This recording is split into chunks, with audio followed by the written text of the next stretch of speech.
Make sure you're subscribed with notifications on.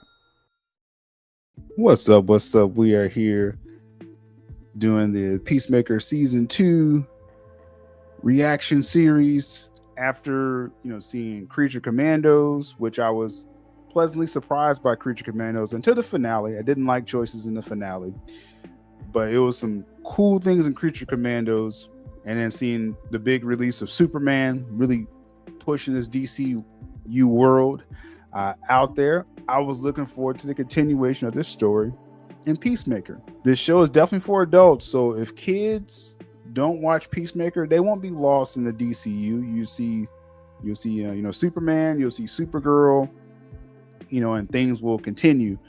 And this is it's just like Creature Commandos wasn't for kids. Peacemaker's not for kids as well too, and we'll talk about different aspects of that. But so if younger ones kind of miss these adult shows, they're not missing out on the big world. But then us adults, it does again, color in more of the outlines right off the top. It does the previously in the DCU Peacemaker, right? And it makes it very clear, what's canon from season 1. Gunn is kind of picking and choosing what he wants to carry over and retcon. And the big thing is the Justice Gang instead of the Justice League.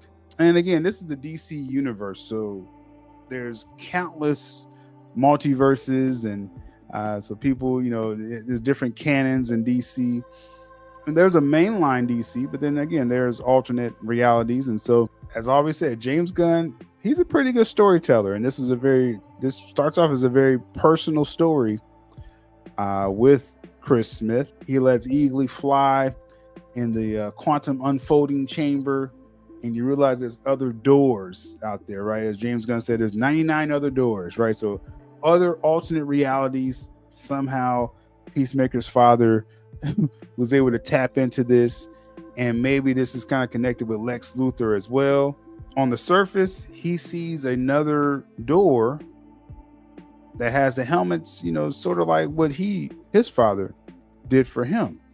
So he's like, okay, there's another Peacemaker, there's his other door, what's going on, right? And then he sees his father is alive in this other alternate universe, and that sets off this whole season, right? And I like how Gunn kind of just dropped us into this story. So you got me off the top. Just, I'm intrigued to see where that story goes, right? That storyline. And as I go through these episodes, I'm going to kind of focus more on the A plot, maybe some of the B plots, but everyone's storyline I'm not really going to go in depth with, like Harcourt and Economos, though there's some interesting aspects I'll bring up as we go.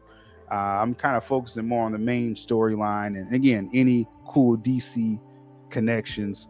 Yes, a lot of people was looking forward to the new dance number. Wasn't a big fan of that in season 1, but that seemed to, had a lot of fans. So you have a new dancing storyline. You fans of that, rock on, right? So we start off the show like we all expected to see the Justice Gang, and a Peacemaker wants to be, a part of a team. He wants to be accepted. So again, James Gunn is seeding these character moment. You see the motivations of Chris Smith. He's like, I just want to be a hero, right? And then we go into this Justice League interview, and they're being jerks to him, and because they thought they muted the mic, but he still hears them. So we all was expecting that interaction there. But we see there's a theme in this first episode. Chris Smith feels rejected in his reality. So the Justice Gang reject him. He goes to Harcourt. I guess they had a little fling on a boat trip or something like that. And she's like, hey, I ain't really trying to mess with you like that. So he feels rejected. See, that's the theme. Just, this is relatable. And so like in people's lives, sometimes they want to escape their pain if they feel dissatisfied again with just their lot in life. So Chris Smith dives into everything possible: sex, drugs, and alcohol. Right? That's pretty much what he does. This is a very mature show, so you drop right into an orgy. Insane, but again, that was Gunn's way, I feel, of just saying like, hey, he dived into all the vices at one time, right? And he's still not happy. And that's really the story. I know we're seeing swinging schlongs and naked bodies everywhere, but it's not about that. It's about Chris Smith is still not satisfied. He's rejected again by the Justice Gang, the woman that I guess he loves. And now even these vices aren't satisfying him. So he wanders back to that alternate reality door, right? Where again, his father, and then he finds out his brother is alive there. Now, one thing too, I do like the Rick Flag storyline in this as well, where he is head of Argus, or I guess a key person in Argus. He knows Peacemaker killed his son, Rick Flag Jr., but since Rick Flag Sr. works for the government, he can't just go haul off and kill Peacemaker for that. So what he's doing, he's keeping watch over him. So if Peacemaker messes up, then he's going to throw the book at him. All right, that's how he's going to get his revenge. Because I was wondering how this was going to work out in the show. Like, okay, Rick Flag Sr., he wants to get back Peacemaker. I was like, what, is he just going to just try to shoot him?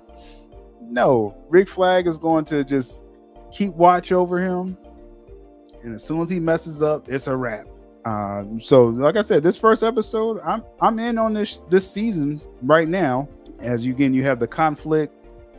The alternate Peacemaker comes home and sees this Chris Smith here. They have a fight. I do like the cool. He has more advanced technology. He has the magic darts or whatever they call them, magic stars.